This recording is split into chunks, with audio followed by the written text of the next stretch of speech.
Shalom Bapak Ibu yang dikasih oleh Tuhan, kembali kita berjumpa dalam renungan, kita sehat, kita kuat. Salam sejahtera buat semuanya dimanapun saudara berada. Mari kita angkat satu pujian, kita menyembah Tuhan dan kita belajar lagi akan firman-Nya. Mari kita katakan bersama, bimbinglah daku ya Yesus.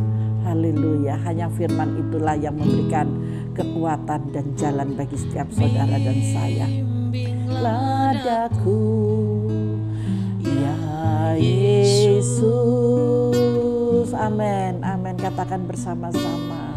Di sepanjang jalan hidupku, oh amin, haleluya. Firman-Mu bagaikan suluh, amin,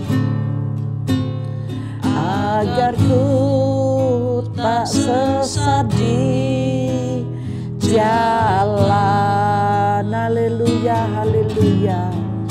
Tanpa Yesus di sisiku, tanpa Yesus membimbingku, tanpa Yesus menopangku, bukan jatuh. Sungguhkah saudara, ketika Tuhan Yesus tidak bersama saudara, saudara akan jatuh. Tetapi ketika saudara bergantung kepada Yesus, apa yang dikatakan pujian ini? Dengan Yesus menopangku, katakan bersama, saudara tidak akan jatuh karena ada tangan yang kuat menopang engkau. Sungguh Bapa, ini yang menjadi doa hamba-Mu buat anak-anak-Mu. Bimbing setiap mereka ya Bapa, bimbing mereka Tuhan. Amin, amin. Kami hanya perlu bimbingan-Mu Bapa.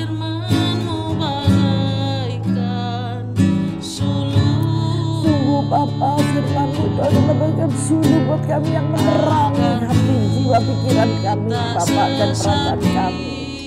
Dan kami tidak akan sesat di jalan karena ada Engkau Tuhan.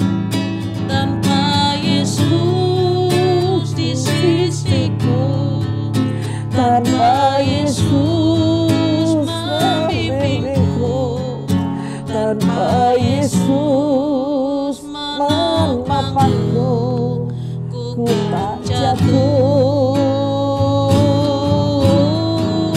Dengan Yesus di sisiku, dengan Yesus membimbingku, dengan Yesus menopangku, percayalah tak jatuh. Jikalau tanpa Engkau Bapa di sisi kami Tuhan, tanpa Engkau yang membimbing kami, tanpa Engkau yang menopang kami Tuhan, kami pasti jatuh karena kami tidak sanggup dan tidak mampu. Tetapi ketika dengan Engkau ada di sisi kami, dengan Engkau Bapa yang membimbing kami, dengan Engkau Bapa yang menopang kami, kami percaya kami akan kuat dan kami tidak akan jatuh Tuhan. Dengan Yesus menopangku, ku tak jatuh. Amin, kami percaya. Dengan Yesus menopangku, ku tak jatuh. Mari kita sembah Dia. Bapa, sungguh kami percaya, kami tidak mau lepas dari Engkau Tuhan, karena sangat membahayakan dalam hidup kami. Kami mau terus melangkah bersama-Mu, kami mau terus ada bersama-Mu. Bapa, terima kasih Kami bersyukur Bapa. Haleluya, haleluya. Kami bersyukur ya Bapa. Kami bersyukur ya Roh Kudus. Haleluya, haleluya. Dengan Engkau Tuhan kami melakukan segala perkara yang besar. Kami percaya dengan firman-Mu Tuhan. Haleluya, haleluya. Dengan Engkau akan melakukan perkara yang ajaib. Bapa terima kasih. Bapa terima kasih. Bapa, sungguh Bapa, kami percaya ketika Engkau tidak bersama kami akan jatuh Tuhan. Tetapi ketika kami bersamamu, kami pasti tidak akan jatuh. Karena ada kekuatan ekstra yang menopang kami, yaitu tangan Tuhan yang besar buat kami. Bapa, berbicaralah Engkau buat firman-Mu. Kami mau terus belajar dan belajar Tuhan di dalam firman-Mu, untuk kami boleh dimengertikan semakin hari semakin mendalam ya Bapa. Terima kasih ya Allah Roh Kudus, terima kasih. Kasih dan kemurahan-Mu Bapa selalu menyertai anak-anak-Mu. Dan kami mau belajar kembali akan kebenaran firman-Mu ini Bapa, di dalam nama Tuhan Yesus Kristus. Haleluya. Amin Tuhan, amin. Mari kita masuk dalam firman Tuhan. Bapak Ibu yang dikasihi oleh Tuhan, kita ada di dalam 2 Raja-Raja 10 ayat yang ke-18 ya sampai ayat yang ke-29. Di sini berbicara tentang Yehu menghapuskan penyembahan Baal. Ayat 18, kemudian Yehu mengumpulkan seluruh rakyat lalu berkata kepada mereka, adapun Ahab masih kurang beribadah pada Baal, tetapi Yehu mau lebih hebat beribadah kepadanya. Oleh sebab itu panggillah menghadap aku semua nabi Baal, semua orang yang beribadah kepadanya dan semua imamnya. Seorang pun tidak boleh tidak hadir, sebab aku hendak mempersembahkan korban yang besar kepada Baal. Setiap orang yang tidak hadir tidak akan tinggal hidup, tetapi perbuatan ini adalah akal Yehu supaya ia membinasakan orang-orang yang beribadah kepada Baal. Berarti di ayat 19 itu tadi akal-akalnya Yehu ya, hikmat yang Tuhan berikan. Ayat 20 selanjutnya Yehu berkata, tentukanlah hari raya perkumpulan kudus bagi Baal.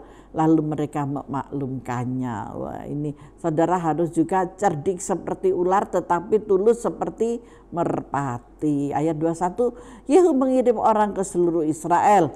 Maka datanglah seluruh orang yang beribadah kepada Baal.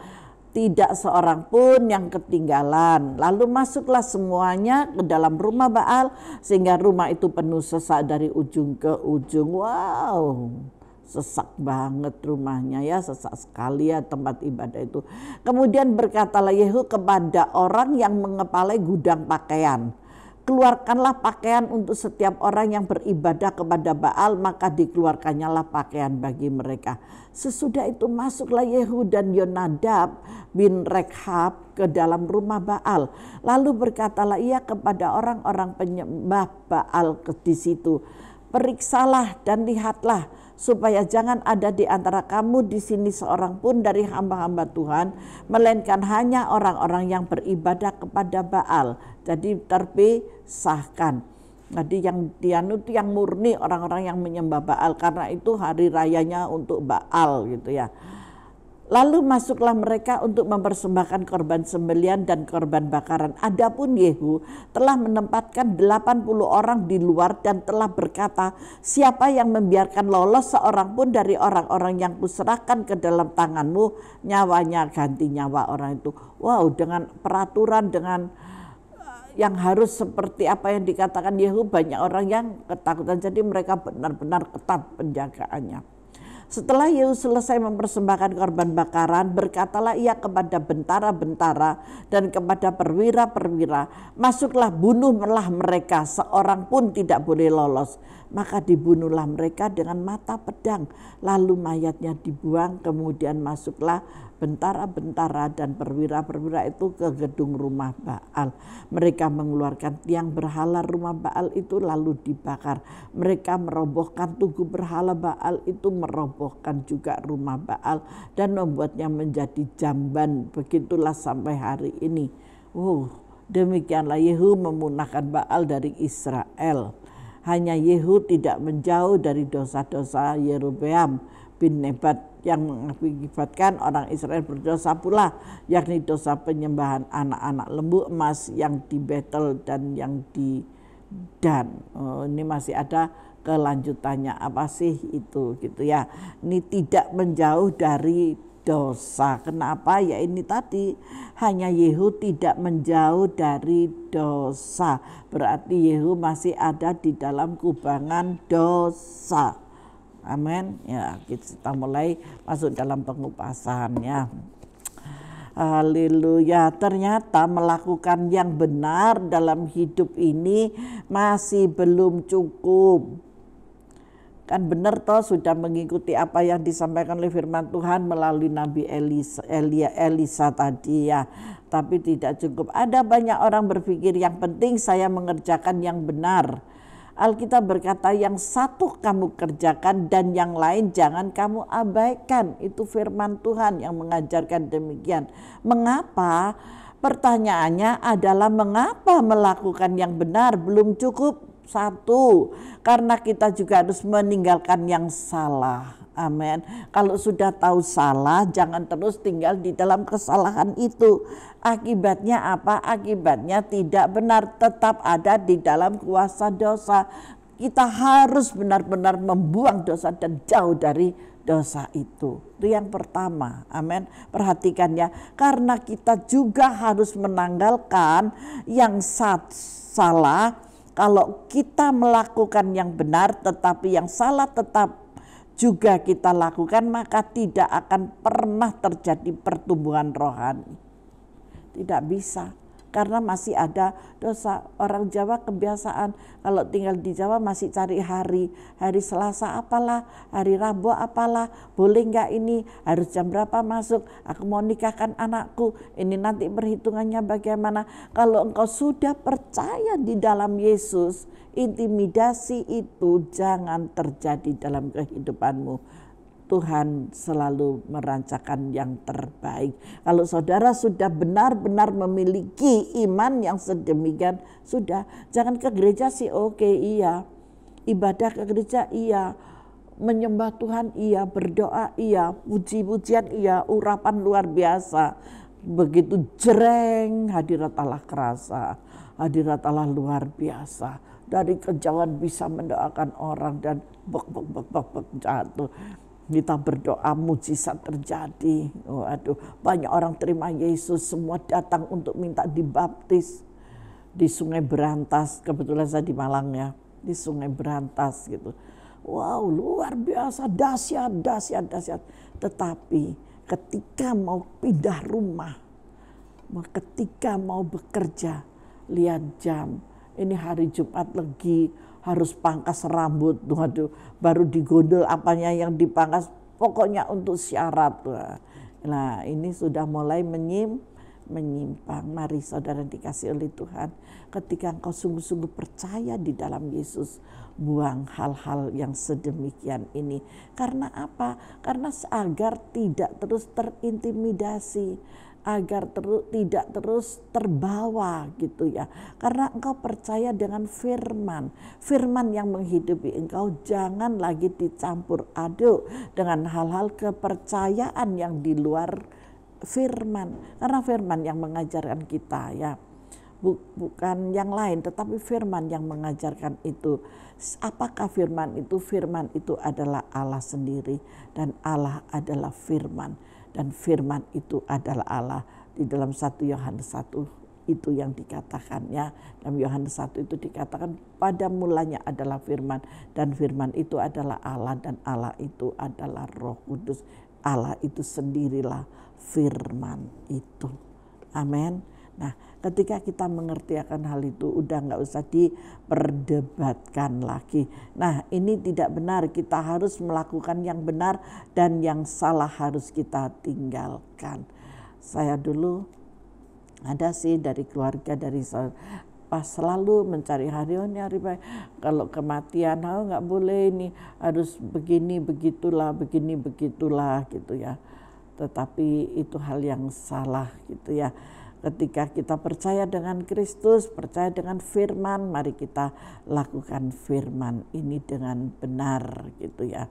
Itu akan menghambat pertumbuhan rohani. Misalnya suami seorang baik, sayang kepada istri dan anak-anak, beribadah tetapi berselingkuh. Nah, ini pasti tidak benar. Suaminya itu baik sama anak-anak, sayang sama istrinya, beribadah ke gereja bersama-sama. Tetapi ketika keluar dari rumah, pekerjaannya di luar kota, selingkuh, itu berarti tidak benar. Kalau ini terus dijalankan, itu mengakibatkan buah dosa. Nah, ini tidak benar. Kita harus melakukan yang benar dan yang salah harus kita tinggalkan. Yang salah apa? Yang selingkuhnya. Saudara ke gereja bersama-sama dengan istri, saudara makan bersama, setelah pulang gereja makan-makan, pulang hari Minggu, hari Senin papa sudah kembali lagi, tetapi papa kembali pada selingkuhannya. Waduh, ini ya nggak benar gitu ya. Di gereja ada yang tahu tidak, karena apa? Kolektornya besar, rukun, penuh damai dan semuanya tertutupi di hadapan manusia, tetapi di hadapan Tuhan tidak ada yang tersembunyi. Maka dari itu Bapak Ibu yang dikasih oleh Tuhan, biarlah hidup kita jujur dan benar di hadapan Tuhan.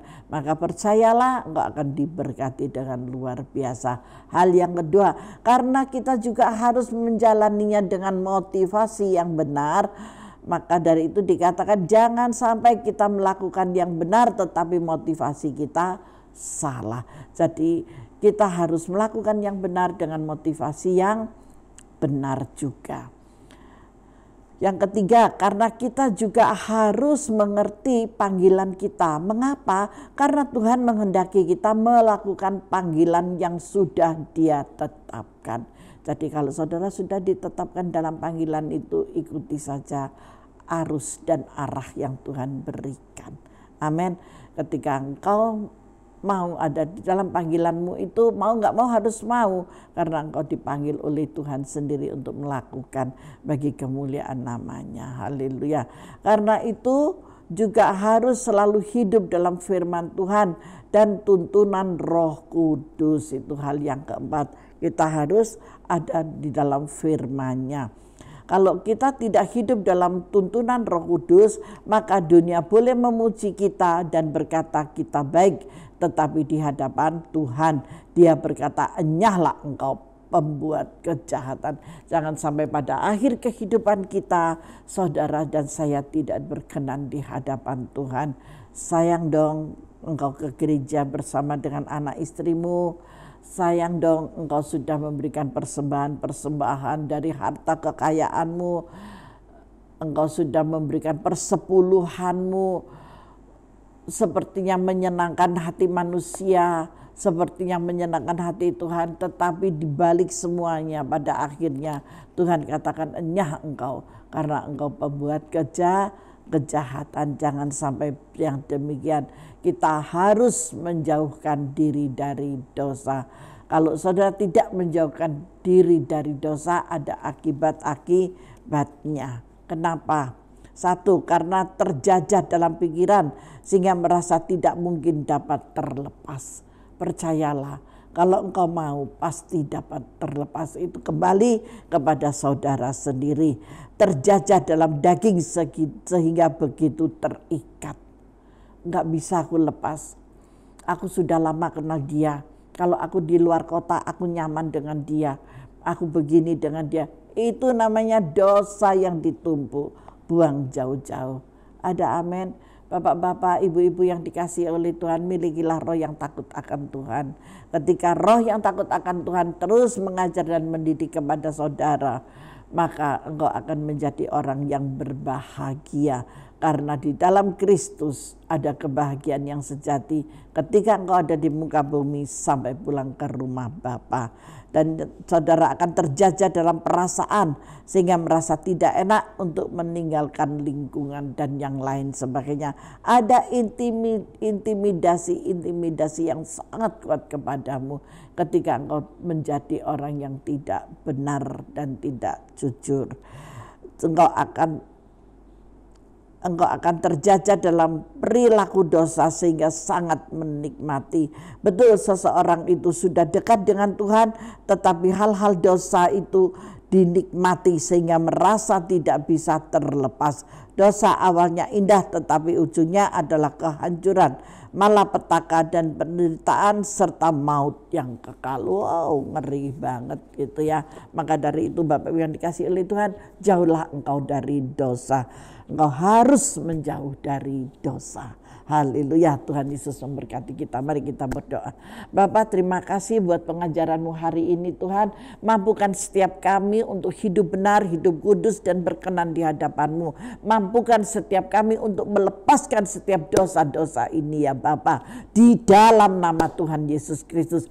Baik dosa perzinahan, baik dosa kemunafikan, baik dosa yang tidak lagi bisa untuk mengacaukan dalam kami, dosa-dosa yang mengganggu hati dan pikiran kami lepaskan semuanya di dalam nama Tuhan Yesus Kristus. Kami mau hidup berdamai Bapa bersama dengan Roh Kudus sehingga hidup kami selalu dan senantiasa dipimpin oleh Roh kebenaran, Roh yang kudus, Roh yang membawa damai, Roh yang membawa sukacita dan Roh yang memberkati. Terima kasih banyak Bapak, terima kasih berkat yang dari sorga kami terima, berkat damai sejahtera, sukacita, ketenangan dan kelimpahan kami terima di dalam nama Yesus sehingga kami kuat dan mampu untuk meninggalkan dan menanggalkan segala dosa-dosa yang sudah lampau dan masih mengikuti kami sampai hari ini di dalam nama Yesus. Nyangkau hai dosa, aku mau hidup benar dan hidup kudus di hadapan Bapa. Melalui perenungan setiap hari yang kami belajar ini Tuhan, Engkau memberkati kehidupan kami. Haleluya. Amin Tuhan. Tuhan Yesus memberkati kita semuanya.